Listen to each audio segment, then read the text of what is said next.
Bienvenidos a este piso que está ubicado en Paterna. Cuenta con unos 90 metros cuadrados construidos, de los cuales unos 79, 80 son útiles. Tiene 3 habitaciones, como estamos viendo. Es muy luminoso porque tiene una orientación suroeste, pero también tiene algo parte de este. 3 habitaciones, 2 baños completos, uno con bañera y otro con ducha.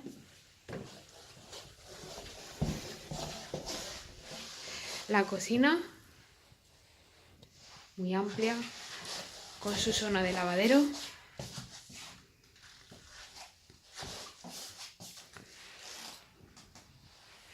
Tiene calefacción por calor azul, aire acondicionado, la habitación principal, suelo de tarima de buena calidad.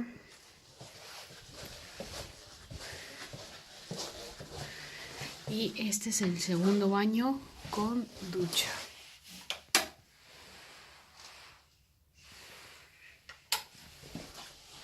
Tiene armarios empotrados y el amplio salón comedor con acceso a la terraza.